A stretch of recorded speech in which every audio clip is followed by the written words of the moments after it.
Salut les otaku, c'est Notchan, et comme chaque semaine, je vais vous présenter quelques news bien otaku comme il faut. Quoi? Vous ne savez pas ce que c'est qu'un otaku? Bah c'est un geek japonais quoi.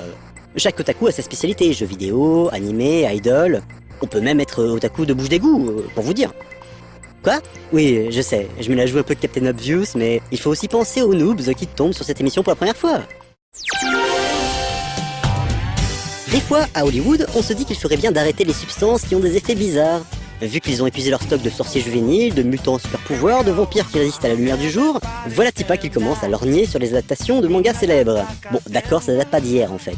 Entre Cameron qui déclare depuis des années vouloir faire Ganmu, le projet Akira enterré, déterré, puis enterré de nouveau, incinéré, et les cendres dispersées dans la baie de New York, jusqu'à la prochaine résurrection un jour de mauvais retours d'acide d'un producteur quelconque, les derniers délires en date seraient une adaptation de Noir par Sam Raimi, ou encore Bleach et Death Note qui auraient vaguement intéressé Warner Bros.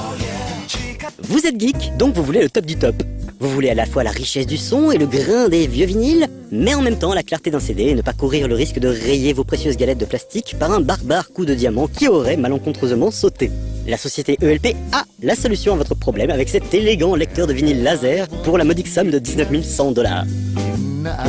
L'artiste Raphaël Phillips a imaginé un crossover entre l'univers Lego et celui de Megaman. Une idée un peu surprenante, mais lorsqu'on voit les rendus 3D des boss qu'il a réalisés, on ne peut que saluer son talent pour adapter Woodman, Metalman ou Airman.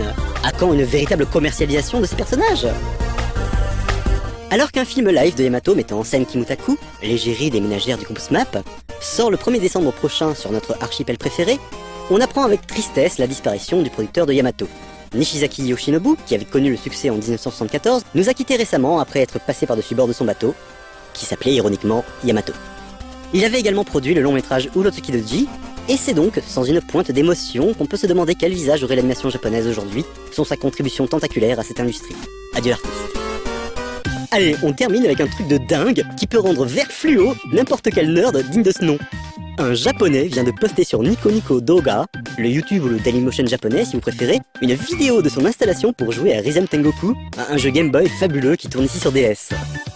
Il a construit tout un appareillage qui déclenche un doigt appuyant sur le bouton de la DS lorsqu'un objet passe dans une cellule photoélectrique. Il peut ainsi jouer au stage avec le samouraï en se servant de son sabre pour déclencher la pression sur le bouton et trancher ainsi les monstres en rythme sur l'écran.